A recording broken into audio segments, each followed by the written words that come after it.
Cities across America saw a wave of violence and bloodshed sweep across the nation's biggest cities over the 4th of July holiday weekend. All of these cities are run by Democrats, and Kayleigh McEnany issued an ultimatum to Democrats that had all hell breaking loose. On Sunday, President Trump highlighted the culture of violence and lawlessness Democrat mayors foster by tweeting that Chicago saw 67 people shot and 13 people killed. The president offered federal assistance to quell the violence. Chicago and New York City crime numbers are way up: 67 people shot in Chicago, 13 killed. Shootings up significantly in NYC, where people are demanding that at NY.gov Cuomo and at Nick Mayor act now. Federal government ready, willing and able to help, if asked. The president tweeted, in Atlanta, 22 people were shot over the holiday weekend with 4 people, including 8-year-old Sequoia Williamson, killed. New York City saw 63 people shot over the weekend compared to 21 at the same time last year. This wave of violence was a clear result of Democrat mayors siding with Black Lives Matter rioters and demonizing police. In an appearance on Fox News,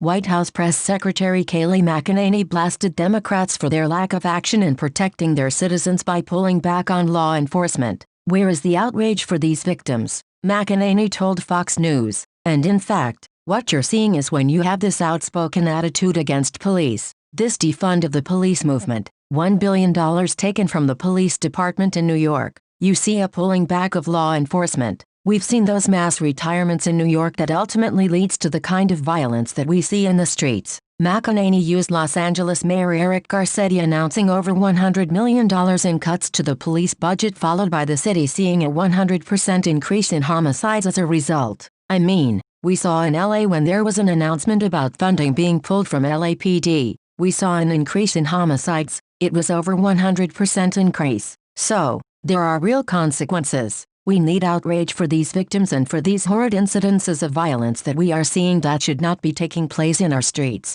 McEnany added, led by Alexandria Ocasio-Cortez and Ilhan Omar, Democrats are adopting the Black Lives Matter goal of defunding the police and smearing cops as racist killers out to hunt unarmed black men. Black Lives Matter is getting their wish, and in cities across the country, violence is spiking as criminals run roughshod over the streets after Democrats reined in the police.